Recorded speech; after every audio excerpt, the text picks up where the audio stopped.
হাসনাত আব্দুল্লাহ বলেন, আগামী সংসদ নির্বাচনে যারা সংস্কারের পক্ষে থাকবেন, আমরা সংস্কারের পক্ষের শক্তি। আমরা বাংলাদেশ ২৪ পরবর্তী বাংলাদেশ বিনির্মাণে এই যে ধারাবাহিকতাকে এগিয়ে নিয়ে যাচ্ছে, আমরা মনে করি এই আগামী যে সংসদটি গঠিত হবে, এই সংসদে যারা সংস্কারের পক্ষে থাকবেন তারাই সংখ্যাগরিষ্ঠতা অর্জন করবেন। তো সেই জায়গা থেকে আমরা পর্যালোচনা করছি, আমাদের নিজেদের মধ্যে আলোচনা হচ্ছে এবং আমরা মনে করি আমরা সংখ্যাগরিষ্ঠতা অবশ্যই অর্জন করতে পারব। সংস্কারের পক্ষের শক্তি হিসেবে আমরা সংখ্যাগরিষ্ঠতা অর্জন করতে পারব। বাংলাদেশের ২-১টা দলের রাজনৈতিক দলের নাম কি আপনারা বলবেন? এখন পর্যন্ত যারা সংস্কারের পক্ষে রয়েছে, আপনি নিজেরাই দেখেন যে তারা বাংলাদেশের সংস্কারের বিরুদ্ধে অবস্থান নিয়েছে আর কারা বাংলাদেশের সংস্কারের পক্ষে অবস্থান নিয়েছে, সেটা আপনারা নিজেরাই দেখুন। বর্তমান যে পরিস্থিতি, সে পরিস্থিতিতে নির্বাচন, যে ভবিষ্যতের যে নির্বাচন, সেটা তো আবার একটা স্ক্রিপ্টেড ইলেকশনের দিকে যেতে পারে বলে আমরা শঙ্কা করছি। যেমন সচিবালয়তে ডিসি ভাগাভাগি চলছে, আইপি ভাগাভাগি চলছে, বড় বড় রাজনৈতিক দল গনিমতের মাল হিসেবে আমাদের ডিসি এসপিদেরকে ভাগাভাগি করে নিচ্ছে, ওসিদেরকে ভাগাভাগি করে নিচ্ছে, ইউএনওদেরকে ভাগাভাগি করে নিচ্ছে। এখন এই যে ডিসি এসপি ইউএনও ওসি, তারা হচ্ছে খেলার রেফারি। এখন তাদেরকে প্লেয়ার বানানোর জন্য ষড়যন্ত্রে লিপ্ত হয়েছে। আবার একই সাথে সাথে আপনারা নির্বাচন কমিশনের যে ধরনের কার্যক্রম আমরা দীর্ঘদিন ধরে বলে আসছি, আপনারা দেখেছেন যে নির্বাচন কমিশন কি ধরনের এক ধরনের ব্যক্তি ইচ্ছা সর্বশেষ সিদ্ধান্ত নেয়। যেমন মার্কার দেওয়ার ক্ষেত্রে আপনারা দেখেছেন, মার্কার দেওয়ার ক্ষেত্রে তারা হচ্ছে আপনার কোনো নীতিমালা নেই, কোন মার্কাটা অন্তর্ভুক্ত করবে সেটারও নীতিমালা নেই, কোনটাকে দিবে সেটারও আমি নীতিমালা নেই, কেন আলু মূলা ঢোকাইছে সেটারও নীতিমালা নেই, কেন আবার শাপলাকলির আবার লিপিবদ্ধ করছে সেটারও নীতিমালা নেই। অর্থাৎ তাদের যেভাবে ইচ্ছা সেভাবে করছে। এই নির্বাচন কমিশন, এই যে আওয়ামী লীগদের এই যে সন্ডা পান্ডাদেরকে নিয়োগ দেওয়া হয়েছে নির্বাচন কমিশনে দীর্ঘদিন ধরে, দীর্ঘ ১৫ বছর ধরে, তাদের বিরুদ্ধে কি ব্যবস্থা নিয়েছে সেটাও কিন্তু স্পষ্ট করে নাই। আমরা জেনেছি নির্বাচন কমিশনে ১.৫ কোটি মৃত ভোটার লিস্ট রয়েছে, যাদেরকে আমরা বিভিন্ন সময়ে দেখেছি কবর থেকে এসে ভোট দিতে দেখেছি।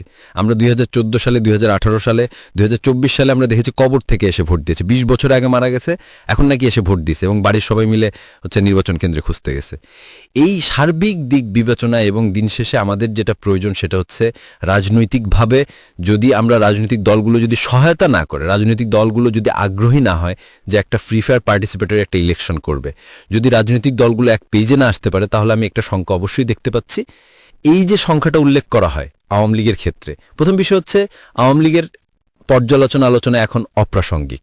আমরা নতুন বাংলাদেশ বিনির্মাণে ফ্যাসিস্ট বিরোধী যে ক্রিয়াশীল রাজনৈতিক দলগুলো রয়েছে তাদের সাথে আমাদের মতপার্থক্য হবে, মতবিরোধ হবে, টেবিলে ডিসকাশন হবে, আর্গুমেন্ট হবে, তাদের সাথে আমরা একমত হব বা হব না, আমাদের সাথে তারা একমত হবে বা হবে না, কিন্তু দিন শেষে আমাদের ওয়ার্কিং রিলেশন কন্টিনিউ থাকবে।